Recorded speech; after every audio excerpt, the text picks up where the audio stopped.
Shrek vivía en un tranquilo pantano junto a su amada Fiona y sus 3 pequeños hijos que recién habían nacido. Para ellos era mejor vivir alejados de la civilización, disfrutaban de su vida en armonía, lejos de todos los problemas del mundo exterior, pero poco a poco, la presión de ser padre primerizo comenzó a afectar en Shrek de maneras inesperadas. Las noches solitarias y angustiantes se volvieron cada vez más intensas para el ogro verde. La responsabilidad de criar a sus hijos y mantener a su familia a salvo lo estresaba más de lo que nunca hubiera imaginado, pero en lugar de hablar sobre sus conflictos con Fiona, Shrek decidió guardarlos en su interior, torturándose a sí mismo por varios días de nunca acabar. Una oscuridad desconocida comenzó a apoderarse de la mente de Shrek, nublándolo por completo. Pesadillas vivientes y pensamientos atormentadores lo acosaban cada vez que escuchaba los llantos de sus hijos. Shrek prefería irse a dormir afuera por las noches, pero era en vano. Fiona siempre lo llamaba para que vea también por sus hijos. La ira en él cada día iba creciendo más, alimentados por la falta de sueño y la soledad en la que se había sumido, sumado a los recuerdos de su niñez rechazada y las burlas de los demás por su apariencia. Esos recuerdos volvieron más fuertes que nunca. Una mañana, mientras Shrek se encontraba aislado en sus pensamientos oscuros, Burro, su fiel amigo de tantos años, apareció en el pantano con el objetivo de levantarle el ánimo, pero al encontrarse con la mirada perdida y la expresión perturbadora de Shrek, Burro sintió un escalofrío recorrer por todo su cuerpo. Sin embargo, era su amigo y sabía que podría hablar con él. Burro le habló muy pacíficamente a Shrek, le recordaba lo afortunado que era de tener una familia hermosa y amorosa, pero sus palabras eran en vano. La mente de Shrek ya estaba demasiado corrompida por su ira, desesperación y estrés. Sin mediar palabra, Shrek lanzó un alarido desgarrador y embistió violentamente a Burro. Sus potentes manos aprisionaron el cuello del pequeño Burro, asfixiándolo lentamente mientras veía cómo brotaban sus lágrimas. La mirada desenfocada de Shrek reflejaba un disfrute enfermizo mientras observaba la vida abandonar el cuerpo de su fiel amigo. Con su primera víctima en sus manos, Shrek se dirigió hacia el interior de su hogar, donde sus hijos y Fiona dormían plácidamente después de haber dejado sin dormir toda la noche a Shrek. Shrek se acercaba con el rostro totalmente fuera de sí. Él había perdido toda razón. En eso se ve como desde la ventana aparece saltando el gato con botas. Él, siempre intuitivo y alerta, había presenciado muy tarde el trágico final de Burro, así que tenía que detener a Shrek antes de que fuera demasiado tarde. Apresuradamente, el gato con botas saltó sobre Shrek, raspándole el rostro y evitando que se acercara a sus hijos y a Fiona, que estaban dormidos. La sangre brotaba de las heridas de Shrek, pero su mente perturbada no le permitía sentir el dolor. El gato seguía luchando trepado encima de Shrek.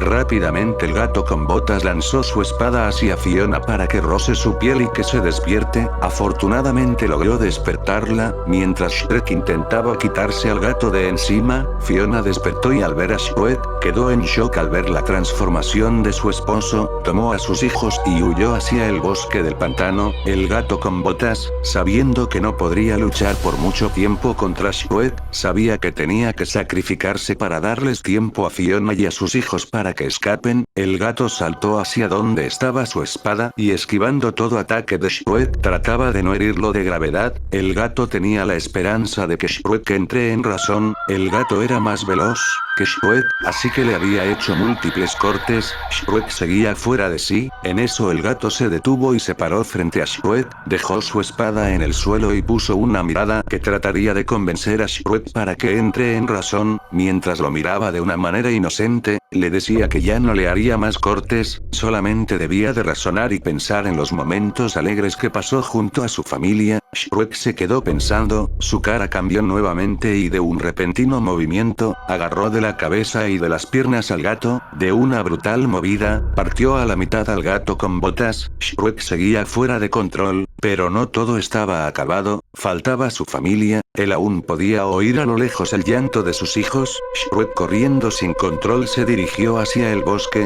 Fiona seguía corriendo totalmente despavorida, el aire cada vez le faltaba más, sus fuerzas días parecían acabarse con cada minuto que pasaba corriendo cargando a sus hijos. Al quedarse sin aliento, decidió esconderse detrás de unos arbustos. Solo les pedía a sus hijos que no hagan bulla. Shrek avanzaba mientras olía por todos lados. Al llegar cerca del escondite de Fiona y sus hijos, comenzaba a rastrear el lugar. Sabía que estaban cerca. Fiona agarró una roca y lo lanzó para el lado contrario. Shrek volteó lleno de ira hacia donde venía el sonido. Fiona, con su último aliento, salió de su escondite y comenzó a correr para el otro lado cargando a sus hijos. Shrek volteó y rápidamente lanzó la espada del gato con botas hacia Fiona. La espada se clavó profundamente en su espalda. Fiona cayó soltando bruscamente a sus hijos al suelo. Ellos empezaron a llorar. Shrek, al oír los llantos, entró en mucha más ira y desesperación. Agarró a uno de sus hijos que lloraba y empezó a comérselo. Fiona quedó en shock al ver lo que su esposo hacía. Llena de ira se puso de pie y con las pocas fuerzas que tenía trataba de quitarse la espada de la espalda. Sin embargo no podía. Shrek se dirigía hacia su segundo bebé. De repente, Fiona saltó hacia él y empezó a morderle el brazo. Shrek la empujó muy fuerte hacia un lado. Shrek se dirigía hacia su segundo bebé que no paraba de llorar. Lo agarró de la pierna y cuando se preparaba para comérselo, Fiona agarra a Shrek del pie y le suplicaba que reaccione. Le decía que ellos eran su familia. Shrek pateó muy fuertemente la cabeza de Fiona y procedió a comerse a su segundo hijo. Solo quedaba un bebé que no paraba de llorar sentado en el suelo. Fiona estaba recostada y muy malherida. Miraba todo tratando de creer que era una pesadilla. Shrek agarra a su último bebé y cuando lo llevaba hacia su boca, Fiona se levantó con mucho esfuerzo. Al lograr ponerse en pie, mordió profundamente el cuello de Shrek. Shrek trataba de quitarla dándole golpes en su cabeza. Fiona, aguantando todos los golpes, no soltaba la mordida en el cuello de Shrek. Poco a poco el ogro iba perdiendo sus fuerzas mientras se desangraba. Shrek soltó al bebé que tenía en sus manos. Fiona, de un fuerte movimiento, arrancó parte del cuello de Shrek. De un fuerte grito cayó arrodillada en el suelo mientras iba hacia su bebé. Shrek caminaba sin rumbo mientras perdía mucha sangre. Caminó por varios metros hasta que cayó sin vida al suelo. Fiona, con su único hijo en manos, gritaba mientras observaba los restos de sus demás hijos que habían perdido la vida en manos de Shrek. Fiona, con las pocas fuerzas que tenía, empezaba a caminar con su bebé en manos. Hizo un largo recorrido hasta que llegó a su casa en el pantano. Entró y muy malherida decidió recostarse en su cama junto a su único bebé. Comenzaba a cantarle una canción para que su bebé duerma. Él quedó completamente dormido por todo lo que había llorado. Fiona brotaba lágrimas mientras abrazaba a su hijo. Con su último aliento cerró sus ojos. Fiona no pudo soportar más la gravedad de sus heridas. Ella perdió la vida en el lugar en donde había decidido vivir y formar la familia que siempre había deseado.